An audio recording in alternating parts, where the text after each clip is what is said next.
welcome to this live workshop linking psychosocial risk and psychological safety, delivered by Workplace Options, the WPO Centre for Organisational Excellence, and the International Institute of Risk and Safety Management. I'm Andrew Marr. I'm the Director of Clinical Service Delivery Europe at Workplace Options. My background is I'm a qualified therapist and supervisor and manage a large clinical team offering oversight. We're very pleased to have you all here today with us. We know how busy you are, so thank you for giving us your valuable time. We have over 900 delegates registered with us for this live session, an overwhelming positive response that we've really received for this event. Along with me today is Jonathan Gortrop. I'd really like to introduce him. Jonathan is the Executive Director, Safety, Quality and Risk for leading facilities management company, MCOR UK. Jonathan is responsible for the development of strategy and practical application of these disciplines for the organisation. And back in 2021, he led the organisation to the global first certification to ISO 45003 and was awarded the Sir George Earle Trophy by ROSPRA early in 2024. Jonathan is a fellow of the Institute of Leadership and of IIRSM. He also received the President's Commendation for contribution to risk and well-being. Welcome, Jonathan. We're really delighted to have you here with us today, and I'm really looking forward to our conversation together. No problem. So, taking a look at our session, in order to get the most out of our session, I suppose the first thing is I'd like to cover some housekeeping items to ensure that you get the most from this experience. This, first of all, will be as an interactive event. We really encourage you to send us your questions, your comments, and your feedback throughout. Throughout this session also, there will be a number of different polls and group discussions for questions that you'll see pop up on your screen, and we really invite you to participate in those. For the discussion questions, simply just write your thoughts and comments into the chat that you see in your GoToWebinar window pane. So again, getting the most out of this session, let's make this interactive. Show each other respect, keep it confidential, respect your own needs, and remember, this is general guidance, and also that your employee assistance program benefit is always here for you. So I'd just like to run through some of the objectives that we're going to also look at and cover in our session today. So firstly, we're going to explore the interconnection between psychological safety and psychosocial risk. We're then going to look at the role that leadership plays in fostering these safe places.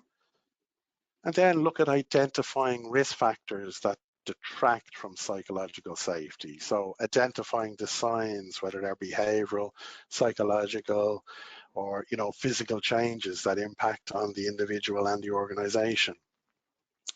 And then we're going to look at understanding the relationship between psychological safety and health and safety. So that's an overshot of what we're going to look at, some of the objectives. So to kick it off, I'd really like to talk a little bit about what is psychological safety. So psychological safety is a belief that we can express our thoughts, our ideas, our concerns, and even our mistakes, without that fear of negative consequences to our own self-image, to our status, or indeed to our career. And it's a shared sense, I suppose, of confidence that the team environment is safe for those interpersonal risk-taking, a place where individuals can feel respected, but also accepted. Jonathan, would you like to add anything to that around the psychological safety piece? Yeah, thanks, Andrew. I think one of the things I really like about the way that Amy Edmondson presents it, and Amy Edmondson, of course, is one of the leading voices in this space from an academic point of view, is that she says this isn't about politeness and acceptance, but that it's about creating that kind of felt permission. Felt permission for candor is how she describes it. So it's an active participation, not a passive one. And I think that's a really critical point, is that for it to be successful, psychological safety has to be contributed to by everybody and facilitated by everybody. And I think that's a really important point for people to take away from today. Yeah, that's great. Thanks for that, Jonathan. I couldn't agree more with that, you know. And then the second piece that we're really going to talk about today is, you know, what is psychosocial risk? So when we think of psychosocial risk, you know, I suppose we think of a psychosocial hazard, and, you know, that's one that arises maybe from the design, the management, the environment, or the different interactions at work that may increase the risk of work-related stress, which can then lead to a sort of psychological or even, you know, sometimes physical harm.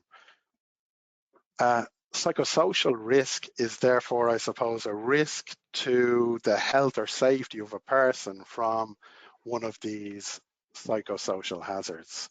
And psychosocial risks are identified as, I suppose, the likelihood that one or more workers will suffer psychological damage, which may or may not be combined with physical or social damage as a result of the exposure to a work situation, which entails a risk.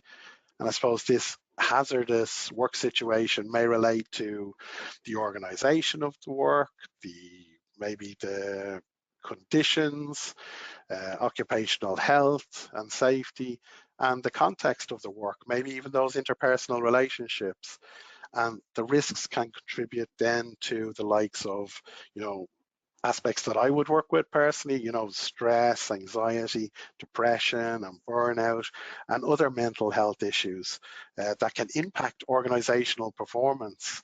What are your thoughts when we bring up that idea of psychosocial risk, Jonathan? Yeah, I think as you say, Andrew, and clearly as you demonstrated there, it's a broad church, and I think the key word in everything there is environment, and environment with a small e, in so much as how the individual or individuals interact with and are affected by the environment that they're working within, and I think that's in summary how I see psychosocial risk. And I think in terms of that kind of long list of areas which can present themselves as psychosocial hazards, we're obviously going to kind of drill down into a number of those as we go through the presentation. But I think you've ticked off quite a few there, from behaviours in the leadership and managerial space, right the way through to physical environment, and then how that makes individuals feel about the work that they are doing, or in a worst case scenario, the work that they are having done to them, which can obviously manifest itself in a number of mental ill health outcomes for people. Yeah, and we have a comment in as well there, Jonathan, around the topic of politeness, and let me just try and see what the comment says. we are still responsible for how the communication lands, which leads to an increase in safety. Yeah, so, and I think we're going to talk a little bit to that later about the importance of communication as well. So, yeah, I couldn't agree more with that. Thanks for that, and keep those comments coming in. We'll try and address them as they arise.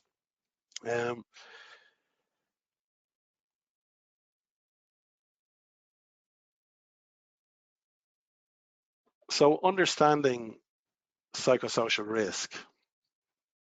So again, psychosocial risks are that kind of interface of the individual and their working situation within an organization.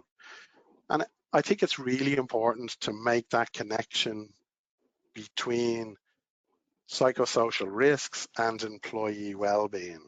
You know, there's the cause and effect, or the interdependence. So for example, the cause, the working conditions, and then the effect being the employee's behavior or their reaction or their response, the emotional distress that they might express. So organizations, they really do have a duty to create a safe and healthy work environment, which includes addressing both physical and psychological well-being. So I suppose we'll run through some factors of how organizations are responsible for managing psychosocial risks. So firstly, there's work design and job demands. So organizations control, I suppose, job roles. They also, I suppose, control workloads and tasks and expectations. So if the jobs are poorly designed or employees are overworked or overloaded, it definitely increases stress, which is a psychosocial risk. Organizational culture. Companies shape work culture and policies. A toxic culture with poor communication and lack of support or tolerance, for a certain tolerance maybe for bullying, can create significant psychosocial risks. So there's lots of factors. Maybe I'll pass it over to you, Jonathan, to talk us through some of the other factors, such as leading and management practices. Yeah, sure. And I think leadership is going to be present in a number of the discussions as we move through, because a lot of the management of creating the right conditions for people to thrive in organizations, of course, comes from authentic leadership and their behaviors, and as you've already mentioned, Andrew, the communication capabilities of those individuals. And also the comment that came through in relation to the piece around politeness, how leaders and managers interact with their teams is absolutely critical in this space.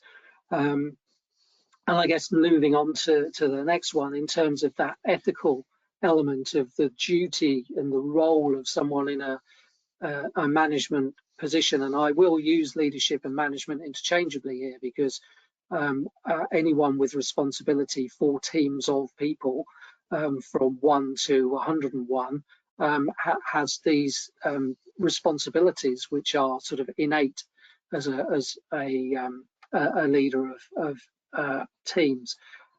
So there is an ethical responsibility for both organisation and for individual leaders to do the right thing.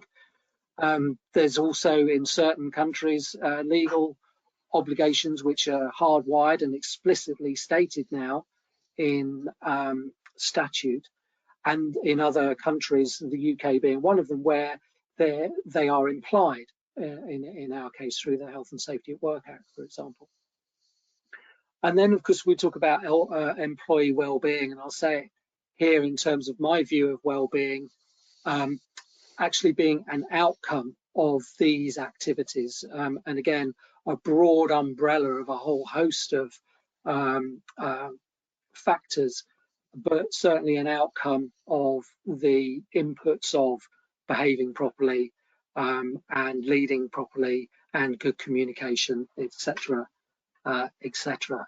And then within that, you've already talked to this a little bit, Andrew, is in relation to how people feel about the roles that they're being asked to perform. So understanding what good looks like, understanding what success looks like, and having that explicitly stated, because as human beings, we all like to succeed, and we need to understand what we need to do in order to be successful. So those expectations have to be explicitly stated and smart in terms of measurability and accountability and time bound. And we're going to talk a little bit about that as we bring some examples to life as well. Okay, thanks. Great, Jonathan. Thanks for that. So as we move on and then talking a little bit more about building psychological safety, I mean, psychological safety is built on a culture of mutual respect and trust, and it lays the foundation for that positive workplace environment. From my perspective, I suppose, as a clinical supervisor, psychological safety ultimately actually can be nearly be embodied as a feeling. You know, it's about feeling psychological safe, built on that trust, and maybe even the clinical field built on a little bit of confidentiality. But psychological safety is a feeling which allows the employees to, I suppose, act and behave in a certain way. It's really that connection between thought, feeling, and behavior. If I feel safe, I'll behave in a particular way. So that's how I really see, the building of psychological safety. So we have some factors that promote psychological safety that I'd like to run through here today with Jonathan. And the first one I've touched off it earlier, really, is the cultivating open communication. So what do I mean when I say, open communication and cultivating it? Really, it's about engagement and dialogue, leaders or management being openly encouraging questions, discussions, and sharing of ideas. But it's not even just about being open. We really need to be transparent in our communication. Information that is shared openly within the team and transparently can help reduce uncertainties and help foster that trust. Another building block would be supportive leadership. For me, I think genuine leadership that shows concern for their team members' well-being and understands their perspectives, offering empathy and understanding, are key components, and one that we might shy away from a little bit is vulnerability. I think leaders that can demonstrate vulnerability by admitting, hey, I made a mistake there, that modeling can actually create that psychological safe space. Another one, and then I'll pass it over to Jonathan to talk through a few more, would be, respect and inclusion, valuing diversity, different perspectives and backgrounds. When they're integrated into decision making, that really helps build that environment. And then obviously, when we're talking about respect and inclusion, we're touching off that piece of equitable treatment for everyone. All team members are treated with fairness and with respect, and that their contributions are acknowledged. So I think there are some key factors. Along with that, I'll pass it over to you, Jonathan, to offer some insight on starting with constructive feedback, maybe. Yeah, thanks, Andrew. And I think, if we remind ourselves what we said earlier about what psychological safety is, I think it becomes fairly clear that these are all extremely important in building that psychologically safe space for individuals. So the way that we respond to um, questions or to queries, I think is absolutely fundamental, because if we close them down, or indeed if we're made to feel silly having asked a question, or that we're made to feel like we should know the answer and therefore the question is a futile one, then we know exactly how that makes us feel, and it certainly means that we're unlikely to ask something going forward, and that's then by association not a particularly psychologically safe space for us to find ourselves in.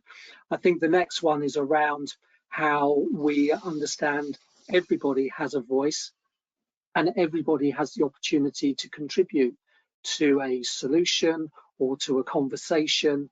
And again, in that constructive feedback space, that contribution is met with openness, a willingness to really listen and understand. But back to the earlier point about politeness, this isn't about just general acceptance. There is a way in which challenge can be presented, and we're going to talk about that in a moment. But it is about the opportunity for everybody to present their case, if you like, and then to have a really rounded and encouraging discussion. And as if by magic, encouragement is the next point. So that opportunity to really celebrate individuals' contribution is all part of building up the team dynamic in that psychologically safe environment. And by experimentation here, I've interpreted that in terms of bringing in new thinking, trying things out. Being a continuous learning organization then facilitates that type of approach. And the opportunity to fail is something that is quite critical in terms of creating psychological safety, providing that failure hasn't been done intentionally, of course. And then finally, that last point, back to the earlier comments around understanding not only what good looks like, but understanding what your purpose is in that particular conversation or that particular activity, and being really clear about what the organization or your boss needs from you in terms of that contribution, so that you can then go and do, as opposed to trying to second guess what you think might be being asked of you. Yeah, some great points there. Thanks, Jonathan. And with this slide here, we're really looking at how psychosocial risks exist in every workplace, and psychological safety is needed in order to try and mitigate those risks. So in essence, the more psychosocial risks present in the workplace, the more psychological safety can be compromised. So establishing psychological safety can lead to better than employee engagement. And psychological safety is negatively impacted or affected by those psychosocial risks, as these risks create an environment where employees, as we've already said, may feel stressed or unsupported or maybe even threatened at some level. When there are high job demands, poor communication, or even maybe workplace bullying, all these are examples of psychosocial risks. Employees can feel less safe to speak up, to share their ideas, to admit their mistakes without fear of judgment or those negative consequences. And this can really undermine the trust and reduces that collaboration and limits the open communication that Jonathan and I have spoken about, all of which are essential components of psychological safety.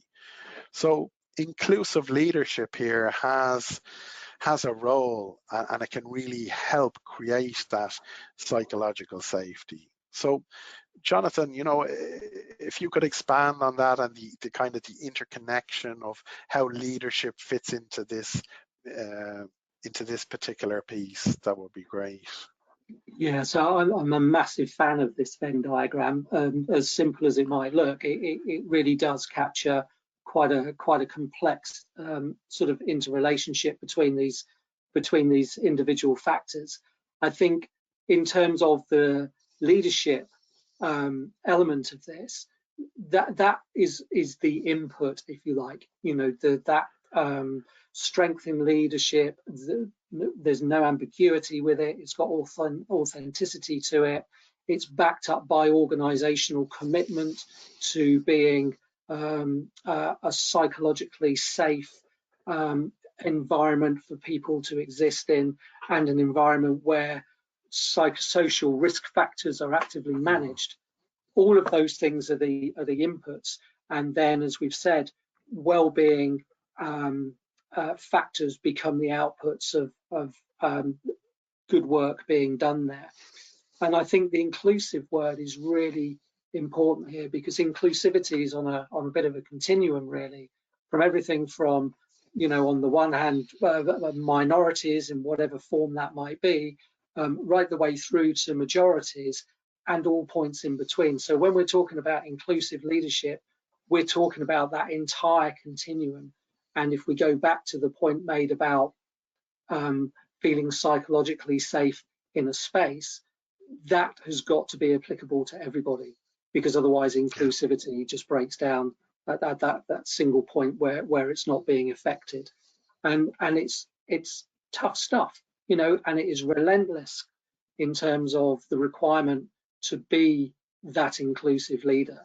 You can't switch it on and off. Indeed, that's part of the inclusivity element of it. The consistency of being inclusive is by its very nature a core requirement. So I think it's a really interesting, simple looking model, but when one delves into it, there is a lot of complexity behind it, which hopefully we're unpacking as we go through. Yes. Yeah, thanks for that, Jonathan. I have another comment in there as well, and it's about what we were talking about a moment ago when I was referring to vulnerability. And the comment is, one of the key attributes is vulnerability, needed especially when testing, trying, and experimenting. And they use the phrase failing well. So I think that definitely resonates for what we were talking to a moment ago, and that's a nice way of talking about it, failing well, Jonathan. Yeah, I really like that, and I think that's a kind of tried and tested methodology within psychological safety academic writing, and I think the opportunity for people to. I did anecdotally just give a story where I talked in a meeting about 3 years ago about being a learning organization that understood that we could take risks, that the risks would be managed, and there would be the platform for people to fail within that risk-taking space, but learn from failure and then progress forward. And it was essentially shut down in a fairly senior meeting. And I remember it took me a good 12 months to get over that single statement that had been made by another individual, and it really can be quite damning. And I think that's the thing here, like trust. Psychological safety takes a long time to build up and can be broken quite quickly by an inadvertent comment or indeed an intentional one. It's very precious. Yeah, it certainly is. So when we think of psychosocial risks that are unchecked, I suppose a nice way to think about it is you might hear statements and experiences like the following pieces that are on this slide, whether that's from a team member or from if you find yourself saying them, I think these are really powerful, a real powerful use of I statements that can help give us some insight into people's experiences and maybe some of those psychosocial hazards that are leading to psychosocial risks. So, very simple comments here like, oh, my work frequently intrudes on my personal life. I lack work-life balance, or work-life harmony. I lose focus and connection when trying to complete tasks. I don't feel that my work or achievements are recognized. And my manager, supervisor does not give me the feedback I need to grow in my role. So, these are some comments that, when unchecked, they're indicators. It's offering us insight that maybe there is a risk there that we need to address. And Jonathan, maybe if you'd like to talk through the other ones there as well. Yeah, I'll start with the last one actually. I think all of these lead in particular to that feeling of exhaustion, and I'm sure that we've felt that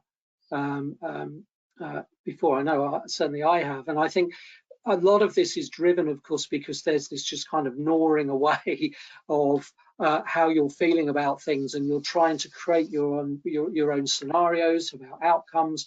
If you're second guessing, your mind is constantly churning, and so that becomes then increasingly difficult, of course, to think about what's right in front of you, because you're forever trying to project forward and create a solution to something that you may not even fully understand. And I think the other kind of underlying trend here is around change. If we think about the effect, for example, of the second bullet there around I'm concerned about my future and my future employment, that can take many guises. That can be as final as perhaps not having work in that organization any longer, all the way back to not understanding what your role is and what the job really entails, what good looks like, what feedback you need to have in order to understand how you're progressing. And all of those things can just suck energy from you, and that then of course leads to this feeling of exhaustion. And that's a real feeling that that can end up in a physical outcome of individuals finding that they just physically cannot keep going, and of course then we're in that state of burnout, which Andrew, you've spoken about before.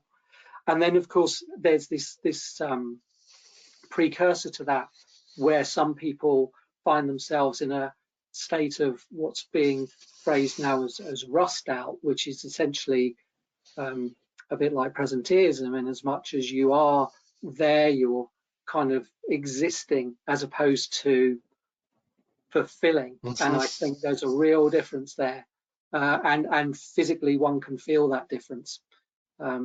It's not a pleasant place to be. Yeah. I have a comment there. I think it's actually a question, Jonathan, if I can pop it in now. And I think Jonathan, based on your experiences, how do you or did you keep the alignment and consistent growth of safety organizationally, especially when it can be broken so quickly? What practices have you implemented?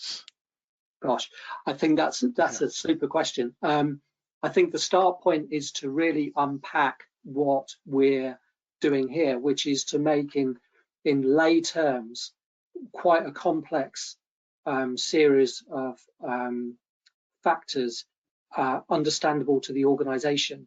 And so I'll talk about our organization, my organization, and perhaps you can then transfer that into your own. Our organization is very systems based. It recognizes international standards, frameworks. We are successful in terms of winning new business as a result of the frameworks that we have and that we administer.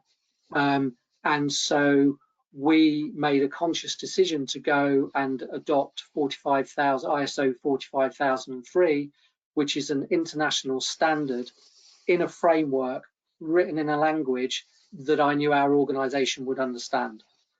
And so if it becomes then understood operationally within the business, the conversation is is a lot easier to both begin and maintain. The second thing I would say is build allegiances and do that across the organization. So make sure that your human resources department is bought into what it is you're trying to do. Your safety department, if that's where you sit, which is where I sit, make sure that they're speaking in a language that doesn't switch people off, that your operations teams understand the relevance of it to them. And then the third and final part is don't stop. I used the word relentless earlier. It's not an end point. And I think that can end up with people becoming and feeling a little exhausted in these type of roles because there isn't an end point. And so if one recognizes that and you're up for the challenge, then you're likely to be more successful than if you think, well, I'll do this and I'll do this by June, because it probably won't happen. Yeah, that's it. Yeah, there's a pathway through it. Another quick one, Jonathan. Someone's asking, what was the ISO number you just referred to there in that explanation? Yeah, I realised I rattled that off. It's ISO 45003. Okay, great. Thanks. Yeah, keep those comments and questions coming in. We'll address them as we can, going through this together. And I suppose looking at this slide, again, when a workplace is psychologically unsafe, again, these might be some of the experiences or things you might be hearing. I fear being blamed if I make a mistake. So again, that going back to that failing well piece that someone put in the comments, I hesitate to share my ideas. So it's not a safe place to share any ideas. I feel alone and no one has my back. So feeling unsupported, isolated, these are, key components where I feel psychologically unsafe, and it will definitely impact my behavior and my relationship within the organization. Any thoughts, Jonathan, on the following 2 or 3 points there? Yeah, again, I'll start with the bottom bullet points becoming a bit of a theme, isn't it? For me, I talked about rust out, I talked about presenteeism, and I think that final bullet point is a really good representation of that, where individuals feel that they can't participate, and that can come from a whole host of places. It can come from the place of being shut down in that psychological safety conversation that we've had already. It can come from a place of constantly being rebuffed, so you are heard, but it's just constantly pushed back. And it can also obviously come from the point of view of that communication piece and trying to explain something that's really complex without then landing your messaging. And after a while, you stop messaging, right? Because after a while, we find that we're in fear of failure, just going to stop doing things. So I think that's a really important one. And then in turn, that will lead to feeling undervalued in that space. And it will also mean that you're not quite sure who you can trust or who your confidants are. Think about what I said earlier in terms of building that allegiance across the organization. You wouldn't really know where to turn if every time you turn somewhere, you're getting that kind of response. And I think it's really important to recognize that and think about what your messaging technique's going to be in order to build that trust and that allegiance in the first place. That would be my view. Yeah, great. So that brings us to our first poll of this session. So we really would like you to really get involved here. The question is, who's responsible for psychological safety in your organization? So leadership, individuals, myself, human resources, health and safety, the employee assistance program, or another. So please jump in there and give a response, and we'll hopefully be able to comment on those in a moment. The EAP there is the employee assistance program.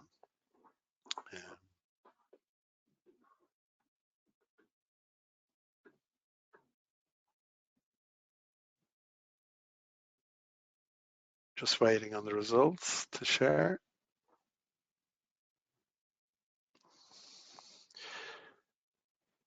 I have another question, Jonathan. I think this ISO 4, I see the results are in too. You know, leadership at 79%.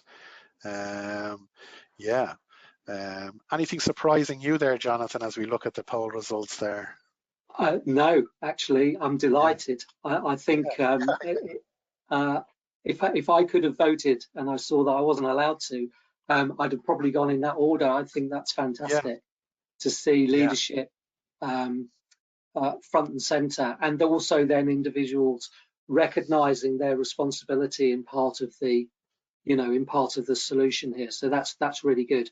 We can't and we shouldn't think that we can outsource the responsibility for creating psychological safety to a department or to a third-party provider. So super job. Well done, everyone. Yeah. And another quick question around this ISO 445. You say, what is it? 45,003. Yes. Yeah, I'm even struggling with the number. And the question is, does the assessor look for examples of demonstrating psychological safety? Yeah, it's again, another really good question. Yes, they do, but they do it in quite a holistic way. And that might be because at the moment, the measurement of measuring psychological safety is a little bit challenging. In terms of academic rigor, probably the closest thing to a single measure of it would be the measurement of subjective well-being, for example, but it is building in terms of the level of intelligence around 45,003 and the measurements associated with psychological safety and psychosocial risk management, but it's not there yet. So it's maturing. It's a great question. It's done in the round with a whole load of factors adding up to saying, yes, actually, you're worthy of the standard, as opposed to any one particular, if you like, tick box, you've got 80%. Does that make sense? Mm-hmm. Yeah. Okay. Thank you, Jonathan. So moving on a little bit, looking at, fostering psychological safety, we used the term there a little while ago around, the term inclusive leadership. And I suppose what we're really looking at is the ability to instill in others a sense of unique value and belonging in the team and in the organization to try and meet those organizational goals, whether they're business outcomes or financial goals. And inclusive leadership is about putting people first, achieving business results through cultivating those strong relationships built on trust and respect that we spoke about earlier, and by ensuring that every member of the team can contribute their best work, and that an authentic sense of belonging, that through that inclusive leaders not only, I suppose, can accomplish organization goals, but can create a space for creativity, innovation, and excellence, I suppose, to thrive. And looking at the different, I suppose, components of psychological safety, there are 4 distinct stages that help individuals feel safe, valued, and empowered. And I think understanding these stages and their unique characteristics is crucial for fostering psychological safety and unlocking the full potential of teams.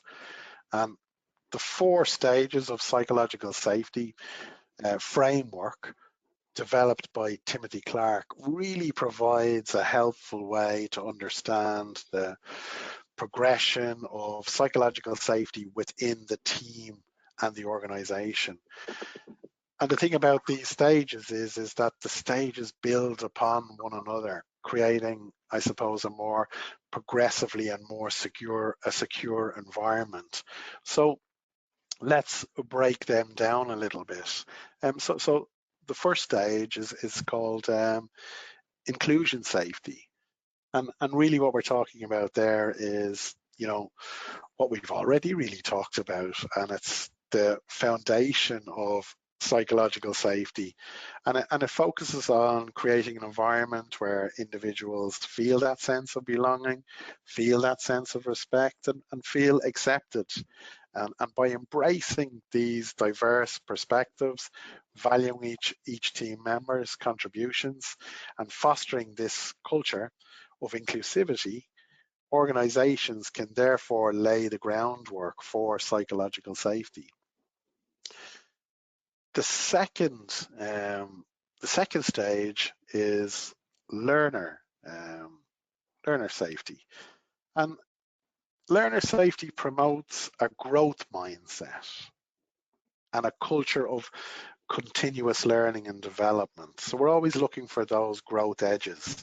And in this stage, team members feel safe to ask those questions, to show vulnerability that we spoke about earlier, seek feedback, experiment, and take those risks in pursuit of that growth. And constructive feedback can be, can really stimulate and support that environment. And there can be a shared commitment to learning, and that's a real key to this learner safety. The next stage, Jonathan, if I can pass it over to you around maybe contributor safety, Sure. to give us an idea around that. Yeah, so what I really like about Clark's model is that it pretty much does exactly what it says it's doing. So contributor safety is exactly that. It's about the ability one has to contribute. So it's about access to being able to contribute, but it's all about also about how that contribution is received. And Clark talks about soft censorship. So if there is if, for example, you think about a scenario where you've been in a meeting and the most senior voice in that meeting, and maybe your boss, says, this is how we're going to proceed, and this is almost what the outcome is going to be. Well, that's kind of it, isn't it? That's the end of the discussion. And so the opportunity to contribute is essentially wiped away, and that's this soft censorship which Clark talks about. So that opportunity to have an open contribution, to feel like you are genuinely contributing and you're not just making a noise, is really important. And then the last model is part of this model, sorry, is challenger safety. And challenger safety, again, exactly what it says, is the opportunity to openly contribute in a contrary way, and challenge something that's been put forward without fear of retribution, be that immediate retribution in the meeting, or indeed, that it becomes career limiting. And because all these things are conditional on being respectful, on being intuitive, on making sure that your challenge is a fair one and a reasonable one, and all of those things. So back to the earlier point that somebody made about having a personal responsibility to these things, that's absolutely the case. There is a personal responsibility to challenger safety. There is then a team dynamic around challenger safety, and then a corporate responsibility around challenger safety to ensure that there's consistency throughout the organization. And again, just to steal Clark's words here, he talks about it, challenger safety, democratizing innovation, which I really like, because it's essentially giving everybody in that conversation and everybody in that organization the opportunity to contribute and to drive continuous improvement into the business. And I think that's such a powerful tool when it's done properly.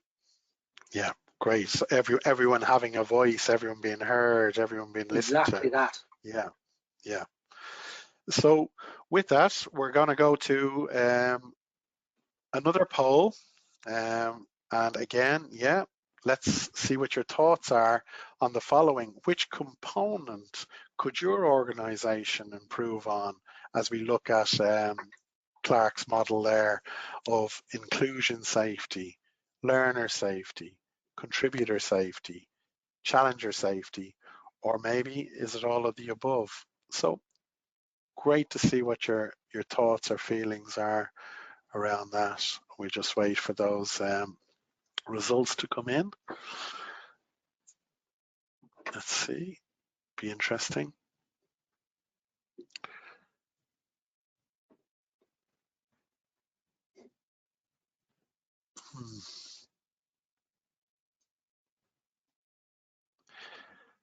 Okay, so as you can see there at the bottom, we have all of the above. Jonathan has come in as the kind of the number one piece, and then challenger safety, the one you spoke about, coming in second, really.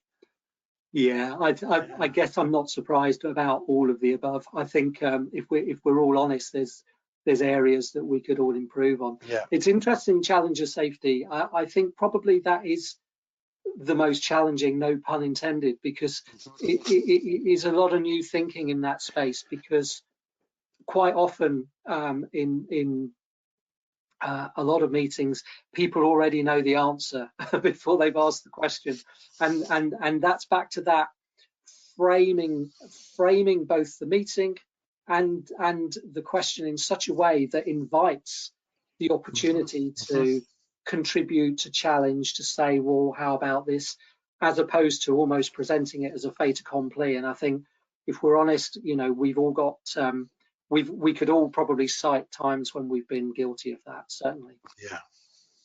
Yeah, and for me, looking at the results, I think the one that surprises me is actually the inclusion safety being so low, as in at 5%, because for me, we have to be included to have a seat at the table, to be involved, to you know, to create organizational change, and to have the inclusion safety down at 5%. That just surprises me a little. But the overall at 60%, I think, yeah. I would have expected that. So very interesting. Thanks for sharing your thoughts, everybody. So moving on and moving backward a little bit as well. Jonathan, if I can hand it over to you just to kind of maybe summarize this really simple but powerful slide that we looked at earlier from the perspective that we're at now around the interconnections. Yeah, absolutely. This is our New York slide. So good, we've shown it twice. We do like this one, and I think it's so important because it essentially just pulls together everything that we've talked about thus far. So we think about that point where there is that intersectionality, that kind of purple patch in the middle here, and we think about how there's the organizational commitment to delivering this, which is stated, clear, authentic. There's also then the characteristics of the organization which are set, and the value sets, and the mission and the vision statements, which are all super critical in terms of creating that kind of cultural flagpole, if you like, that says, right, okay, so this is us, now go off and do. And then you've got the leadership elements of how you're going to deliver that. You've got the outcomes in terms of it's the psychological safe spaces that you're creating as a result of those, and you are clear and cognizant of the risks and the psychosocial hazards that are existing in your organization, and you are able to then put in place the necessary points of mitigation. And as we move into the next part of this presentation, we'll begin to talk a little bit more about the fact that it's been a bit of a negative space so far, and we're going to talk about the kind of the yin and the yang here, and talk about some of the opportunities that these present as an individual and an organizational level. But that model, I think, really does summarize in a nice simplistic way how these things are all interconnected and yet retain their own kind of exclusiveness in terms of their properties. Yeah. Great. And I have another question or comment for us here. Do risk statements presume that an individual is coming from a healthy mental state? For example, if a person is already in a state of mental crisis, could this be perceived as issues when not actually present? Could there be internal perception rather than external influences? So if we talk about a psychosocial risk assessment, for example, that is more focused on the environment and the conditions that are being created. What it doesn't do, and indeed the International Labour Organization were really explicit in terms of this, that what it doesn't do is talk about individuals' own personal circumstances, and indeed one shouldn't be risk assessing that. That there's a whole other area of intervention that comes into play in that regard. So what the ILO propose is look at the environment, manage the kind of risks we've talked about, you know, having a good job description, having smart personal objectives, everybody having an opportunity to progress within the organization that's clearly defined, all of those kind of things, because the intention is then that the organization is addressing those antecedents to poor mental health outcomes in the workplace, as opposed to the other way around. So that would be my response to that. Yeah, great. Thanks for that, Jonathan. So looking again back to psychosocial risk, and what I'd like to talk to is really about how it can impact the individual. So there can be, we've listed a lot of these already, but just putting them together on one slide I think is really important. It can impact work-life balance or that work-life harmony. It can manifest as chronic physical ailments, you know, like psychosomatic, you know, chronic tension, back pain, you know, even ulcers, you know, trouble sleeping, things like that. So it can come out physically as well. Relationship conflicts, whether that's internal within the organization or external as well. So it can impact our relational dynamic.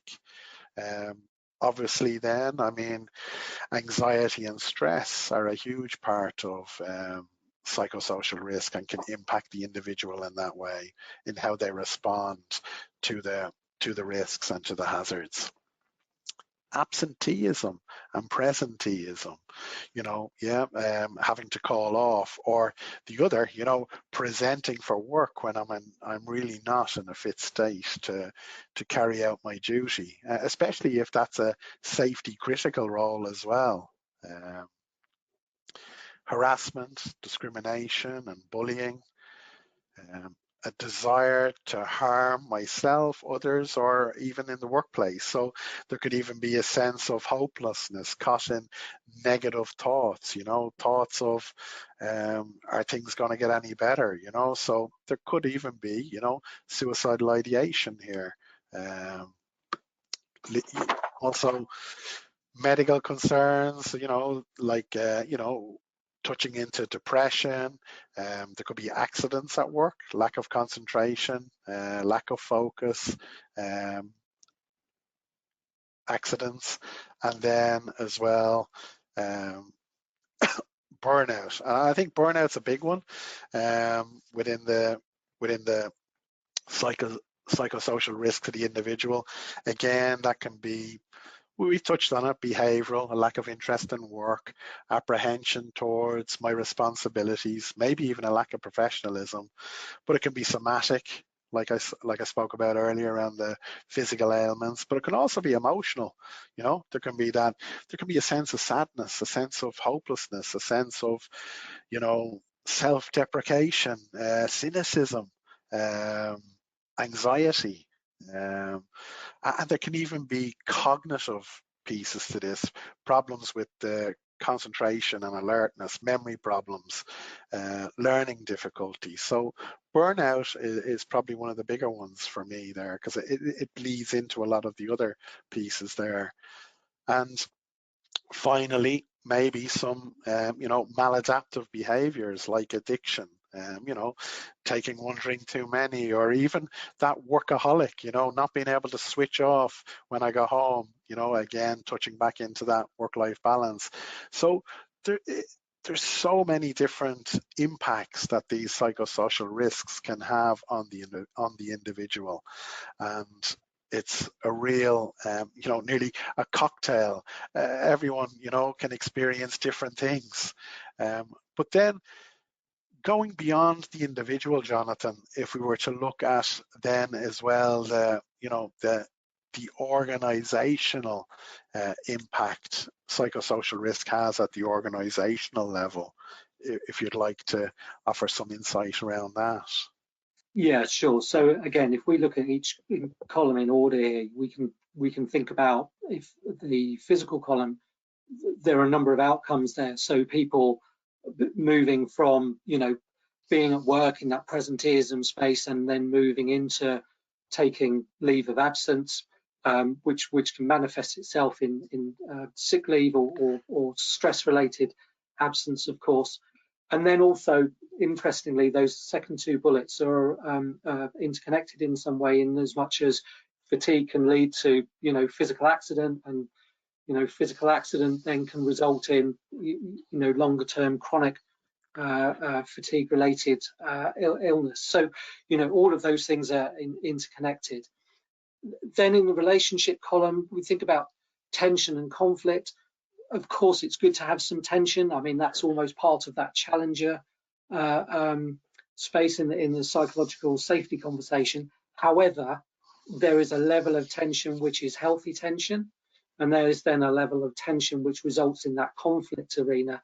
And of course, that's not healthy at all. And quite often that conflict then is a result of either aggressive behavior being received or indeed meted out. So again, there's that kind of interconnectivity there. I think that lack of solidarity is really interesting, because we've talked so much here about the importance of that team ethic, that kind of camaraderie, which naturally presents itself in organizations but can be broken down quite easily. And as a result of that lack of solidarity, then you get a lack of cooperation. And all of these things actually are going to result in a downward spiral into situations which can break teams up and also affect individuals personally as well. And that isolation of the team, I think, is an interesting one, because that can be both a physical isolation and also just a psychological isolation. And we think about the hybrid working, certainly in the UK, for example, that's come about post-pandemic and post-lockdown. That's created a whole different set of scenarios now for individuals who maybe previously had been in a working environment with colleagues on a day-to-day basis. And it is a lot more challenging now for leaders and team workers to connect with one another in the way that they were doing perhaps during those water cooler moments that we talk about. And then behavioral, well, all of those behaviors are essentially going to affect both those other areas, the relationship and the physical areas. And again, that kind of downward spiral is a theme within all of those. But I did talk earlier on about turning some of these things into a bit of a more positive discussion. And we think about this list here. When we think about reputational, yes, there's a negative impact reputationally. Of course there is.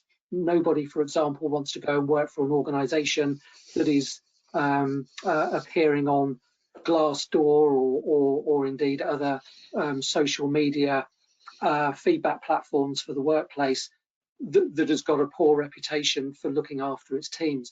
But conversely, done right, and the positive management of psychosocial risk will result in a good reputation and an attractiveness factor for being an employer of choice. And I think in this day and age, where employees are skilled and good employees are at a premium, that reputational responsibility for the organization, I think, is a real positive. Similarly, with productivity, it's got a plus or a minus against it. Of course, there has poor management of psychosocial hazards is going to result in lower productivity. To the earlier slide, absent people, sick people, people who are rusting out at work, people who have been injured at work, none of those are good contributors to productivity. All of those turned on their head are going to mean that productivity is going to improve. And we should talk about profit in this space.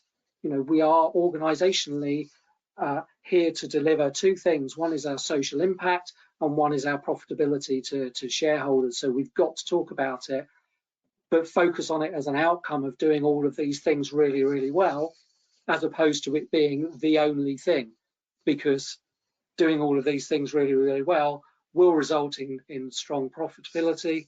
However, the converse is not necessarily true. Just focusing on profit is likely to drive these other things in the opposite direction.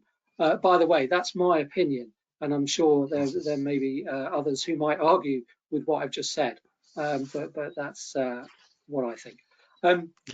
So there we are, and I've already talked about societal impact as well, which can have a massively positive effect when it's done properly, both at an individual level for people delivering that positive societal impact, and at an organizational level for organizations with a really strong social value DNA, for example. And that's a whole other presentation, but it's certainly a psychosocial risk that can be used to the good, as opposed to the converse of that. Yeah, I mean, I couldn't agree with you more, Jonathan. The way I'm hearing that in a real quick statement is it's about, it's not an either or. You can have the both and, really, is what you're saying there. Include the profit, do things right. You can have the both and. So, yeah, exactly. Great point. Thanks for that.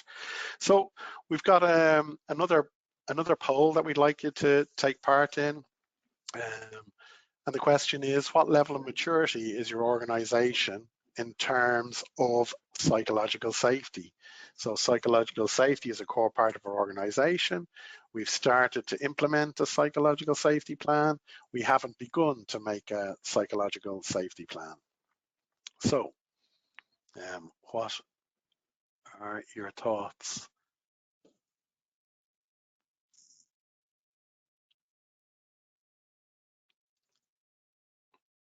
So we can see, so we've got, the bottom one, isn't it? 53%, we haven't begun to make a psychological safety plan. So that's interesting. Any thoughts, Jonathan? It is interesting, and I do wonder whether organizations are contributing to good psychological safety without realizing that that's what they're doing. Could be one thing. Or conversely, that we've got a bit of a problem, and so I'm not too sure which it is, but I guess percentage-wise, they are probably in the order that I would have expected them to have come out. To be honest, as I say, it's a maturing space, and I think that's part of the discussion, really. Yeah. So I suppose just to give a little bit of a little bit of insight into sort of disastrous outcomes when psychologically unsafe. If we think back to Volkswagen, disastrous outcomes really result in psychological safety as feeling limited or not existing when expectations are high and safety is lacking. Employees experience maybe anxiety leading to a decline in work quality, and it creates an environment where employees feel unable to speak up, which we've spoken about already, and compose significant risks to the organization. So if we take the case in point of Volkswagen, back in 2015, just 10 years ago, it was one of the world's leading car manufacturers. but a year later it had lost a third of its market share, as regulators discovered that it did not meet the exacting environmental standards that it had claimed. Investigation revealed that a deceptive piece of code was inserted into the software, which made the car meet the standards when it was being tested for emissions, but not when it was on the road as part of regular use. This led to 59 premature deaths and 30 cases of chronic bronchitis. And investigations revealed that this reign of terror that prevailed within Volkswagen, not only under the then CEO, but several generations of previous CEOs. No one was willing to speak up and pushed for goals defined by management at whatever cost, unreachable target goals, nearly that kind of command and control hierarchy that was motivated by fear, and people were afraid to lose their jobs if they failed. So that was the recipe for the Dieselgate disaster back in 2015 with Volkswagen. And Jonathan, you'd like to share another example with us? Yeah, just a bit further back, and so in 1986, the NASA, the US space shuttle program was well underway, and the Challenger space shuttle took off from Cape Canaveral with 7 astronauts on board, and they were 73 seconds into that launch when there was an explosion on board, and Challenger was destroyed. And in the investigation, which was instigated by the then President Reagan, they found that the Rogers Commission report, as it was called, they found that there was, similarly to Volkswagen, a number of behaviours and kind of cultural norms which had happened over a period of years within NASA, particularly around the communication gap between engineers and managers, managers who refused to speak up when they knew things were going wrong, and equally who were not listened to. So again, that kind of virtuous circle of not being listened to, so you stop talking. There was also, interestingly, expectations set around 24 of these flights a year. These space shuttles essentially went into space, launched a satellite, and then flew back and landed. It was not a rocket that just kind of went up and disappeared.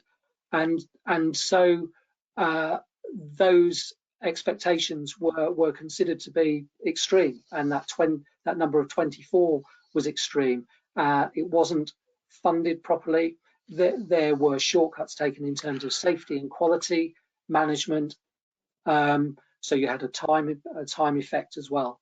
And the outcomes of that were, of course, not unsurprisingly, a huge reputational impact, not only for NASA, but also for the United States of America at the time. There was a cost in excess of $3 billion.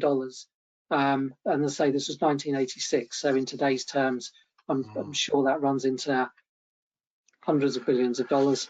And of course, not least, there were the lives of 7 astronauts that were lost as well. So again, a significant event brought about by cultural effect, in essence. Yeah.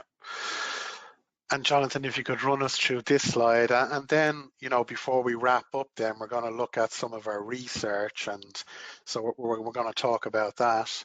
But if you'd like to just run us through this piece of challenges to creating psychological safety. Sure, and I'm sure it will come as no surprise to anybody that these are actually then the opposite of the things that we've been talking about so far in psychological safe space. So, I've just talked to the fact that those, and indeed the Volkswagen example, is exactly the same in terms of create the right culture and the right norms for people coming into the organization, and they fall into step. You know, if those are the wrong cultural norms, they'll fall into those steps. And so that's the responsibility of the organization to set that scene. And of course, it's done. The kind of moving parts of that are around how the leaders behave, what they say, how they say it, the authenticity around those, the values that they exhibit and live by in terms of the operation are all critical to creating those workplace norms as well. And of course, also when we talk about power dynamics, I spoke earlier about how the tone is set at the beginning of the meeting in one of two ways. And we can take that away from this call and make sure that we do that differently and intentionally to create the right set of environmental factors for people to contribute and challenge in that space. And then I guess the inclusion and diversity of not only diversity of individuals, but diversity of thought is absolutely critical in terms of creating that inclusive and balanced, challenging, contributory space for psychological safety and fully operational teams. And then the time pressure, and I've just talked about that in terms of Challenger, making sure that we can't have a list of 100 things and every one of those has a number one priority against it. There's got to be a proper application and ordering that is done by the leaders who say, this is what I need, when I need it by, can we do that? What do you need to be able to achieve that? Do you understand that that's where we're aiming for? Those are the important things. Yeah, great. So in the last sort of 10, 15 minutes that we have together, I'd really just like to touch off some of the, what the current research reveals. WPO and IIRSM report findings, and then WPO in 2025 did a psychological safety study. So we'd like to show you some of those findings in the context of our talk here today. So the first piece I have is, this was done by a research team that collected the data via survey consisting of 30 questions that were sent to leaders and managers at international organizations back in June and July of 2024. And it was a joint study with WPO and IIRSM, and you can download the published article there by grabbing the QR code. There was 370 respondents, and this included executive leaders, HR, operations managers, risk managers, health and safety leads, well-being leads, and industries included healthcare, technology, manufacturing, financial services, energy, real estate, pharmaceuticals, and professional services. And the majority of the respondents worked in large global organizations, but some responses also came from employees of small and medium-sized organizations operating within a single region or country. So, Jonathan, if you'd like to maybe just talk briefly around the question of how and the findings of how frequently does your organization conduct psychosocial risk assessments?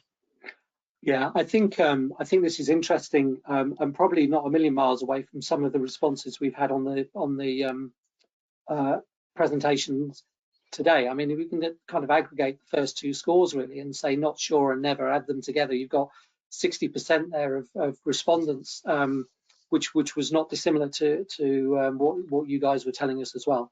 I think the other thing that's really interesting is I'm quite taken by the fact that there are a number of organizations who are doing them at all. And I don't mean that to be trite. I mean, the fact that you've got, 4% quarterly, 4% biannually is probably quite surprising when you think of the breadth of the report, and the report really is interesting.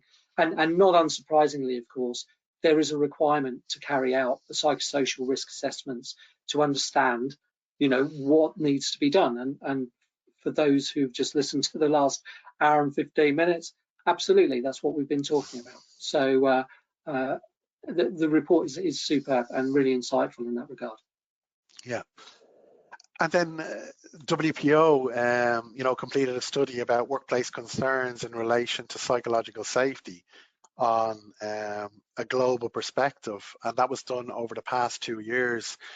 We support over 100,000 organizations. We provide support to over 88 million employees, and we studied, for this study, 18 countries were highlighted and studied, and you can see the top concerns listed here for each country. You can also download the study there by grabbing the QR code. But I suppose what's really interesting about this data, and I'm not going to go into each country, what's really interesting about this data is this information has come to us organically, from employees that were contacting the employee assistance service seeking supports. So, why is this important? Each of these concerns can lead to a lack of psychological safety. With this insight, mapping back, to the idea of inclusive leadership, we can create strategies that can highlight and promote psychological safety, which may prevent and address some of these concerns here. So rather than look at each individual country, Jonathan, if you'd like to maybe talk to the top workplace concerns across the 18 countries there. Yeah, and to your point, I mean, a lot of those are kind of culturally led responses, of course, and you can, dive into the detail of that in the report, which is interesting in its own right for those in global roles.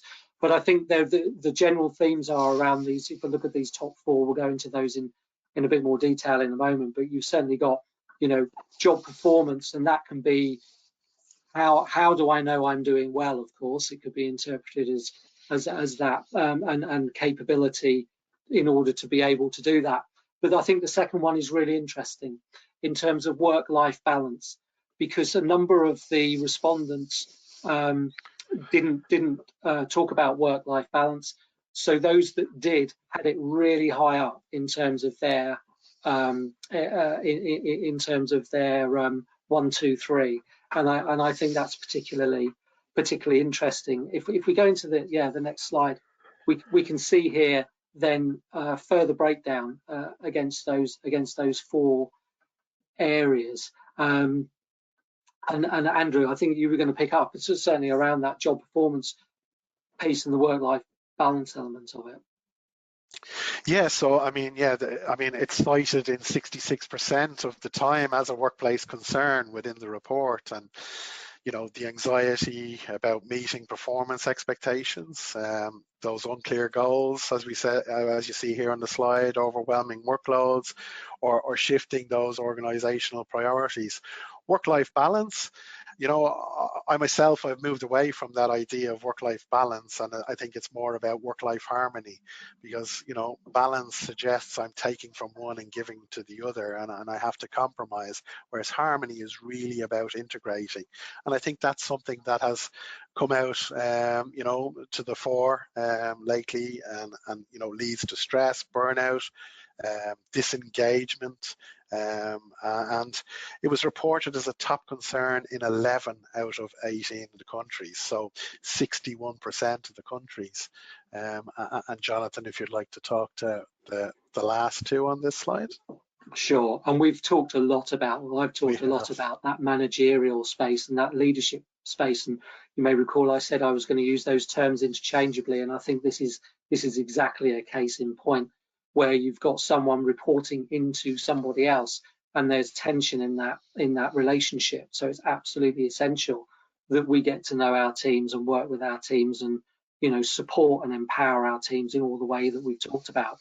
And then in terms of lack of recognition, I think that's a particularly interesting one, because lack of recognition comes in so many different forms, and it can be around the fairness and equity of the opportunity for individuals to progress, for example, being given feedback as to why they haven't progressed. And if that opportunity to progress is fair and understood, then it's generally accepted. But it's when there's a cloudiness to that, and because people are concerned about nepotism, what they're concerned about the opportunity from a diversity and inclusion perspective, and so on and so forth, that resentment comes in. And that's when lack of recognition can really begin to pull away at that psychological safe space, and result in all of the withdrawal from employees that we've been talking about so far today. Yeah, and then, just going back to the study with WPO and IIRSM, the impact of psychological safety on employee engagement and risk management. The question that was asked was, what indicators help you recognize that a team member's well-being is compromised? And you can see here the results, Jonathan. Yeah, I think the first one is so interesting, because it's actually something physical in individuals that is noticeable, and of course we all understand that kind of physical flag is somewhat easier to spot perhaps than some of the others, which can be buried in a whole host of other things. So how does one establish that somebody is losing their concentration or their focus? That's done over a period of time, whereas changes in mood can be quite an acute thing, and that sort of explosion of anger, for example, is quite often evident and a bit of a red flag for these type of things. So some are longer term, some are more kind of chronic and more difficult to uncover, sorry, and the more obvious ones are the ones then that have been voted for the most in this instance. Yeah, and following on from that, then it was identified some red flags for managers, indicators of compromised well-being. So for a manager, these were the pieces that they reported the most, like the negative attitude and the accuracy dips. Anything else jump out to you on that particular piece of data, Jonathan? Yeah, I just think what I've said in relation to that negative attitude, because that's so prevalent and so recognizable to individuals, but actually it's probably it shouldn't be any more of a signal than any of the others. And I think that's all part of that leadership piece of really getting to understand individuals, what their kind of regular behaviors look like, and looking out across this kind of spectrum to make sure that we can recognize any of the signs, because actually the negative attitude might not be the thing that's presenting itself. It might be something around missed deadlines, for example. So we should understand this whole range in order for us to be a complete and comprehensive leader. So to sum up then, really, our time today, Jonathan, if you want to take the lead on these next two slides. In the interest of time, we've got about 3 minutes and a couple of slides left to go. Perfect. I'll do my absolute best. So I'm going to just focus initially on intentional partnerships. So I really like that. I think it's about intentional partnerships, as I've said, within the organization, but also intentional partnerships externally. Think about partners who know what they're talking about, who can really assist in your thinking with regards to creating an approach to psychological safety and psychosocial risk management. There are lots of businesses out there who can do that for you. And indeed, I think another area I would pick up here is that leadership and leading by example. Not only leading by example, but consistency and authenticity, absolutely critical in creating trust and doing it properly. We'll go to the next slide, Andrew, if that's okay. And so just in covering that off from my point of view, I think it's absolutely essential to understand that you know what good looks like. So within your own organization, set some metrics that you want to work to that are going to give you the indicators. And that could be, as with our organization, that we want to achieve ISO 45003, and we're going to have that as a measure of our success in this space. Or it might be something a little less ambitious, a little bit more in the human resources space that says we're going to use our absenteeism statistics in order to show that we're making improvements here. I would argue that it's a mixture of all of those, and the more metrics, if you can create a balanced scorecard across a number of metrics, that's going to be your most powerful measure in terms of understanding how your organization is performing in this space. Yeah, great. And I suppose just to follow on from that, you know, here at Workplace Options, we have a psychosocial risk screener. For anyone who wants to grab it, the QR code is there. It's free to use, and it's, you know, the WPO Psychosocial Risk Screener is designed to help you create a indicative understanding of your psychosocial risk profile. And the screener is divided into these 6 categories. I won't go into them in the interest of time, but we're looking at exploring psychosocial hazards that we talked about earlier on. We're looking at exploring the leadership, the work participation and consultation, policies, practices, procedures, programs, and workforce capabilities and data. And there's a number of questions, and they're all on a Likert scale, like Likert scale questions, you know, from strongly disagree to neutral to agree to strongly agree. So, you know, please feel free to grab the QR code and do the psychosocial risk screener for yourself. And I suppose before we, you know, wrap up today, I'd just like to highlight again the key takeaways, you know, to Jonathan's point a minute ago. Select the key, you know, select the right partnership, it's key. Leadership must own the drive to achieve psychological safety. I think we've seen that through our polls as well. Incorporate psychological safety into the culture of the organization. Conduct an assessment to identify your organization's level of psychological safety. Identify the indicators of psychological safety within your organization, and ultimately create an action plan which is going to have the biggest impact for the least amount of cost. Identify, is there a need for training and coaching? So there's some of the, you know, takeaways from our session today, and to Jonathan's point as well, measure and evaluate the impact. That's key. I'll be able to take one question. We have one question, Jonathan. Let's see if we can make a go at it. How can organizations create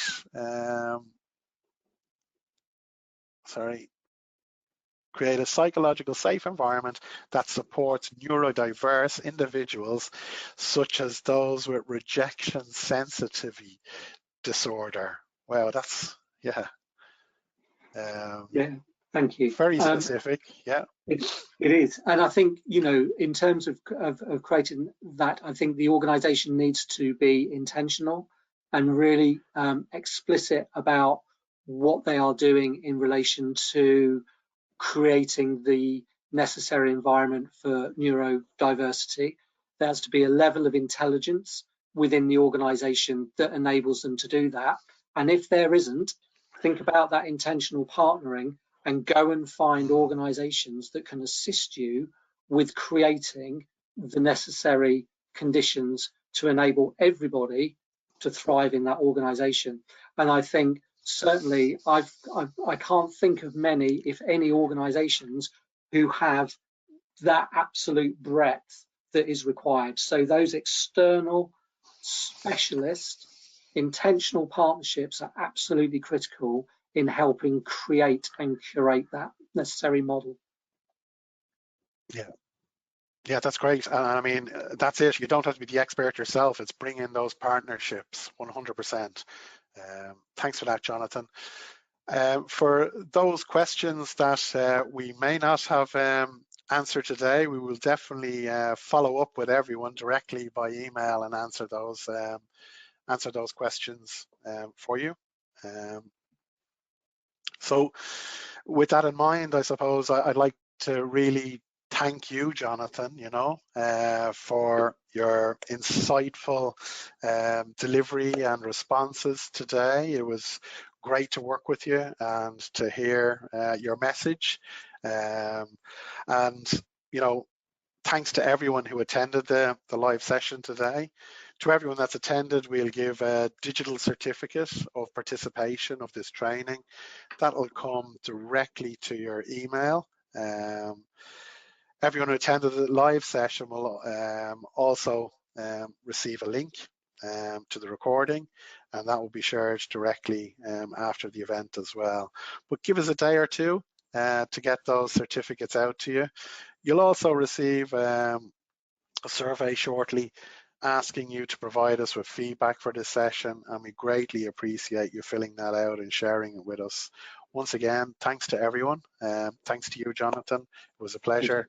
And everybody, have a great day. I hope you took something away from your session today. Take care.